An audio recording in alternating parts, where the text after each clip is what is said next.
I would like to acknowledge the Darumbal people, the traditional custodians of this land where I live and work. I would like to pay my respects to the elders both past, present and future, and extend my respects to all Indigenous Australians for maintaining the relationship to country. I would also like to advise that this digital story contains images of people who are now deceased. I have recently relocated to the central Queensland town of Rockhampton, meaning place of rock near water. I moved here only 3 weeks ago. Although I'm only new to this place, there is so much that is familiar to me.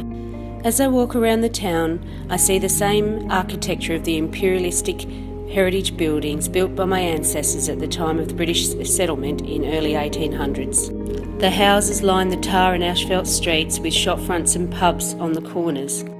The same imposing form, detail and structure as those etched in my memories growing up in Adelaide, South Australia.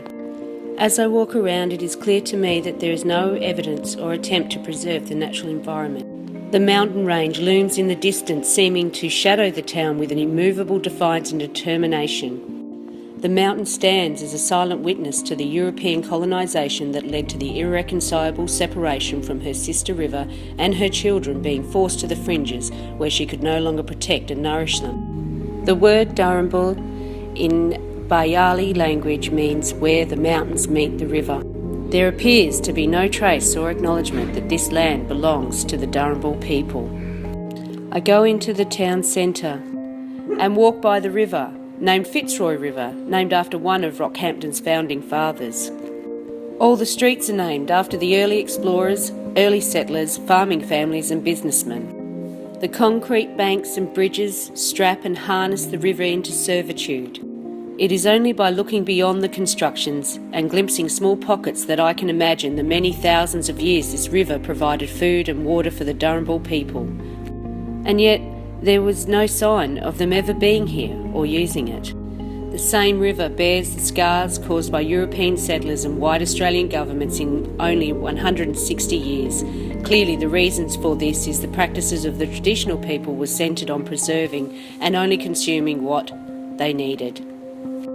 Further up the river, on the outskirts of town, I find some poles that represent the connections of the Darumbal people and the land and the river.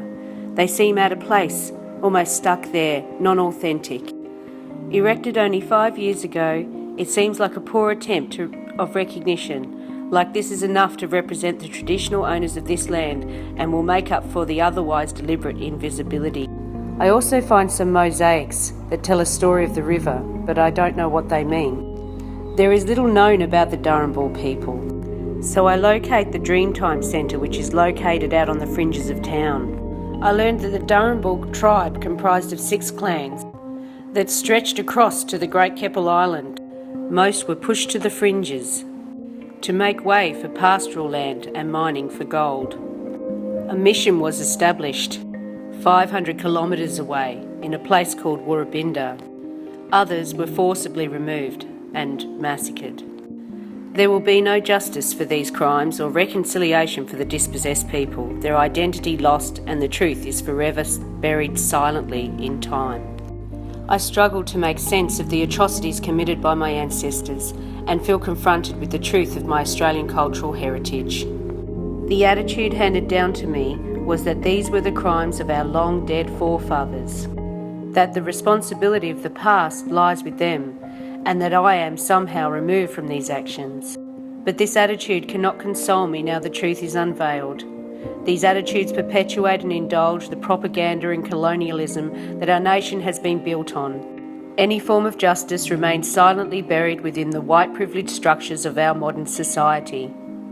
Ironically, it is the learning about the spiritual beliefs, culture and practices of the first Australians that consoles me. I can feel the ancient mountain watching over, and I give my respect and thanks. I reflect on the readings by authors Vicky Greaves and Peter McConchie. These readings force me to lament for what could have been part of my own cultural heritage and a vision for what a modern Australian society could have been. Knowing is a catalyst for beginning to heal. I am now filled with a sense of potential and optimism. A vision for the future is something we all can work toward, and I have a role, and I, in my own everyday interactions, practices and attitudes, can contribute to making this vision happen.